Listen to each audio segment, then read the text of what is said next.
खबर यूपी के झांसी शहर से है, जहां जिला अधिवक्ता संघ के चुनाव को संपादित करा रही एल्डर्स कमेटी ने आज दावा किया कि चुनाव पूरी तरह से निष्पक्ष तथा शांतिपूर्ण ढंग से संपन्न कराए जाने के लिए रणनीति तैयार कर ली गई है।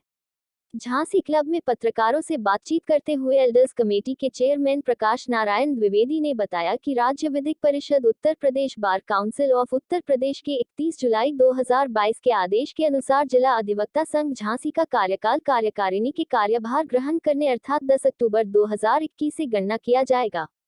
उन्होंने बताया कि साथ ही यह भी निर्देशित किया गया था कि किसी भी बार एसोसिएशन का चुनाव एक बार एक वोट व सीओपी धारक को ही चुनाव में मतदान का अधिकार दिया गया था। इसके अलावा मतदाता सूची के निर्धारण में ये भी आवश्यक किया गया था कि उन्हीं सदस्यों को मत का अधिकार होगा जिनको bar council of Uttar Pradesh द्वारा वेरिफिकेशन के उपरांत सर्टिफिकेट ऑफ प्रैक्टिस का प्रमाण पत्र प्राप्त हो। किंतु कालातीत जिला अधिवक्ता संघ के पदाधिकारियों ने उक्त आदेश को दरकिनार करते हुए निश्चित समयावधि में एल्डर्स कमेटी को चार्ज नहीं दिया और न ही संविधान मॉडर्न वायलाज के अनुसार एल्डर्स कमेटी से कोई अनुमोदन प्राप्त किया था। इस कारण जिला अधिवक्ता संघ झांसी का चुनाव समयावधि से करीब 7 माह विलंब से संपन्न हो रहा है। यही वजह है कि कमेटी ने जिला अधिवक्ता संघ झांसी के समस्त प्रत्याशियों से उनके कार्यकाल ग्रहण करने के उपरांत 1 वर्ष में चार्ज सौंप देने एवं विशेष परिस्थितियों में मॉडर्न वायलाज के अनुसार एल्डर्स कमेटी से 1 माह का अनुमोदन प्राप्त करके चार्ज सौंपे जाने का शपथ पत्र लिया है। उन्होंने बताया कि पिछले समय में जिला अधिवक्ता संघ झांसी द्वारा एल्डर्स कमेटी झांसी को दी गई मतदाता सूची बनाते समय एवं बनाए जाने के उपरांत उक्त आदेशानुसार मतदाता नहीं बनाए गए थे एवं 1707 मतदाता की सूची एल्डर्स कमेटी को सौंपी गई थी, किंतु उक्त मतदाता सूची का परीक्षण एल्डर्स कमेटी द्वारा करने पर जिला अधिवक्ता संघ झांसी द्वारा दी गई मतदाता सूची में अनेक मतदाता ऐसे पाए गए जिनके सीओपी नंबर मतदाता सूची में अंकित किए थे, किंतु bar council of Uttar Pradesh की वेबसाइट पर देखने पर वह सीओपी नंबर किसी अन्य जिले का था। अनेक मतदाताओं के सीओपी नंबर थे, किंतु मतदाता सूची में उनके नाम नहीं थे। कई अधिवक्ता ऐसे भी थे जो डिवीजनल बार एसोसिएशन के सदस्य थे और जिला अधिवक्ता संघ झांसी में भी आवेदन दिया था। इसी कारण bar council of Uttar Pradesh के आदेश के अनुपालन में एल्डर्स कमेटी द्वारा पारदर्शी एवं निष्पक्ष मतदाता सूची तैयार करने के उद्देश्य से 1 दिन के लिए नए मतदाता जोड़े जाने का समय दिया गया एवं पारदर्शी एवं निष्पक्ष मतदाता सूची तैयार की गई, जिसमें वर्तमान में 1720 मतदाता हैं। एल्डर्स कमेटी को 26 अप्रैल 2023 को चार्ज देने के उपरांत भी समाचार पत्र के माध्यम से भ्रम की स्थिति उत्पन्न करते प्रकाशित कराया गया कि जिला अधिवक्ता संघ झांसी द्वारा एल्डर्स कमेटी को मात्र चुनाव कराए जाने हेतु चार्ज सौंपा है एवं वित्तीय एवं प्रशासनिक अधिकार जिला अधिवक्ता संघ झांसी के पास निहित है।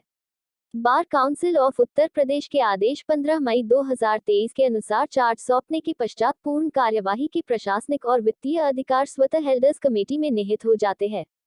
एल्डर्स कमेटी ने विगत वर्ष भी निश्चित समयावधि में निष्पक्ष व शांतिपूर्ण चुनाव संपन्न करवाया था और वर्तमान चार्ज ग्रहण करने के उपरांत भी निष्पक्ष, शांतिपूर्ण और पारदर्शी चुनाव करवाने को कटिबद्ध है। इसी कारण निर्वाचन नियमावली तैयार की गई और समस्त प्रत्याशियों को निर्वाचन नियमावली का कड़ाई से पालन करने का शपथ पत्र लिया गया है। एल्डर्स कमेटी कचहरी परिसर में प्रत्याशियों द्वारा दौरान चुनाव में नाश्ता आदि के स्टॉल आदि लगाने पर उनके विरुद्ध अनुशासनहीनता की कार्यवाही करेगी तथा वीडियोग्राफी भी कराई जाएगी। एल्डर्स कमेटी द्वारा निर्णय लिया गया है कि चुनाव का मतदान 29 मई को प्रातः 8 बजे से सायं 5 बजे तक झांसी क्लब के प्रांगण में होगा। मतदान के दौरान bar council of Uttar Pradesh के पर्यवेक्षक उपस्थित रहेंगे, जिसकी अनुमति प्राप्त हो गई है।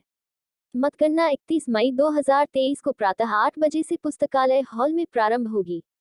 निर्वाचन को स्वस्थ, स्वच्छ, पारदर्शी एवं निष्पक्षता पूर्ण कराए जाने के लिए समस्त अधिवक्ता परिवार से सहयोग की अपील की गई है। पत्रकार वार्ता में एल्डर्स कमेटी के वरिष्ठ सदस्य रघुवीर शरण वाजपेयी, सदस्य दामोदर दास अग्रवाल, सदस्य जगदीश प्रसाद लेखधारी, एल्डर्स कमेटी के प्रतिनिधि Vivek Kumar Vajpayee advocate, Narendra Kumar Birthare advocate, Jay Devi Sahu advocate, Shraddha Yadav advocate, Rakesh Tandon advocate, OP Yadav advocate, Ritu Hans advocate, रश्मि यादव एडवोकेट आदि उपस्थित रहे। झांसी से दीप न्यूज के लिए दीपक चंदेल की रिपोर्ट। देखिएगा, ये हम लोगों का जो चुनाव निर्वाचन है वर्ष 2023-24 का, उसमें हमारे जो एल्डर कमेटी के चेयरमैन माननीय प्रकाश नारायण द्विवेदी जी, हमारे एल्डर कमेटी के वरिष्ठ सदस्य श्री रघुवीर शरण वाजपेयी जी, हमारे एल्डर कमेटी के सदस्य श्री दामोदर दास अग्रवाल जी, हमारे एल्डर कमेटी के सदस्य श्री सुधीर कुमार सक्सेना जी, हमारे एल्डर कमेटी के सम्मानित सदस्य श्री जगदीश प्रसाद लिखधारी जी के निर्देशानुसार मैं एल्डर कमेटी का प्रतिनिधि विवेक वाजपेयी, एक हम लोगों की एल्डर कमेटी भी जो यहीं उपस्थित है, हमारे साथ Rakesh Tandon advocate, OP Yadav advocate, KG Shyam Singh advocate, Shraddha Yadav advocate, Jaydevi Sahu advocate, हमारे ऋतु हंस एडवोकेट और रश्मि यादव एडवोकेट, हमारे द्विवेदी जी के संग, ये सभी लोग यहाँ जो एक प्रेस कॉन्फ्रेंस में उपस्थित हैं, इस आशय से ये पत्रकार वार्ता बुलाई गई है कि जो वर्ष 2023-24 का निर्वाचन हो वो एक स्वस्थ, स्वच्छ और अच्छा निर्वाचन हो और समाज में ये मैसेज जाए कि वास्तव में जो अधिवक्ता का सम्मान पूर्व में रहा है और पूरा समाज करता है, ऑफिसर ऑफ द कोर्ट होता है अधिवक्ता अकॉर्डिंग टू CRPC, तो उसका वही सम्मान रहना चाहिए और पूरे उत्तर प्रदेश में क्या देश में ये सब समाज ये जाना चाहिए। लोग करते क्या थे कि तमाम अभी कुछ दिनों से देखने को मिल रहा था हमारी एल्डर कमेटी को कि जब चुनाव होता था तो कुछ स्टॉल आदि भंडारे आदि करवाते थे, तो एल्डर कमेटी ने एक निर्वाचन प्रक्रिया के लिए एक नियमावली तैयार की और उस नियमावली में ये स्पष्ट किया कि कोई भी प्रत्याशी किसी भी मतदाता को प्रलोभन आदि नहीं देगा कचहरी परिसर में। इसके अलावा और भी नियम बनाए हैं उन्होंने, उसकी बाकायदा एल्डर कमेटी अपनी तरफ से एक वीडियोग्राफी कराएगी और ऐसा करते हुए पाए जाने के प्रत्याशियों के खिलाफ अनुशासनात्मक कार्रवाई भी एल्डर कमेटी करेगी और उनके नामांकन भी रद्द किए जा सकते हैं। उनके विरुद्ध बार काउंसिल और उत्तर प्रदेश भी लिखा जाएगा अगर ऐसा पाया जाता है तो प्रत्याशियों की तरफ से। इसके अलावा एक एल्डर कमेटी के द्वारा विगत होता क्या था कि पिछले जो कार्यकारिणी जैसे चुन जाती थी और चुनने के बाद 1 वर्ष का कार्यकाल हुआ उनका, अब उन्होंने 4 महीने किसी बहाने खिसकाए, 6 महीने किसी बहाने खिसकाए, जबकि हमारे संविधान में मॉडर्न बायोलॉज में ये है सेक्शन 18 में कि कोई भी जो जिलाधिवक्ता संघ है वो 1 वर्ष तो वो अनुमोदन लेंगे यानी अप्रूवल लेंगे एल्डर कमेटी से। पिछले 2-3 वर्षों से हो ये रहा था, कभी चुनाव 2 वर्ष में हो रहा था, कभी 1.5 वर्ष में हो रहा था, तो एल्डर कमेटी ने सभी प्रत्याशियों से पहली बार एक शपथ पत्र इस आशय का लिया है कि वो निर्वाचन नियमावली का पालन करेंगे और 1 वर्ष के अंदर एक वर्ष में उनका कार्यकाल पूरा होते ही अपना चार्ज एल्डर कमेटी को सौंप देंगे और किसी परिस्थितिवश अगर उन्हें कार्यकाल बढ़ाना पड़ता है, कोई ऐसी परिस्थिति आती है तो 1 माह का टाइम वो इस कंडीशन पे एल्डर कमेटी से बढ़वा सकते हैं तब जब एल्डर कमेटी का अनुमोदन उन्हें प्राप्त हो। ये बात उसमें जो है रखी गई है। इसके अलावा अगर जो इस तरह के स्टॉल वगैरह लगाते हैं तो उनके वीडियोग्राफी होगी और उनके खिलाफ कार्रवाई भी की जा सकती है। पिछले बार क्या हुआ, अभी जो हमें एल्डर कमेटी को जो लिस्ट दी गई थी मतदाता सूची, वह मतदाता सूची में अनेक कमियां एल्डर कमेटी ने जांचा तो उसमें पाई गई। अनेक मतदाताओं के किसी का COP नंबर आजमगढ़ का है, किसी का लखनऊ का है, किसी का इलाहाबाद का है, ऐसे मतदाता भी उस मतदाता सूची में जुड़े हुए थे।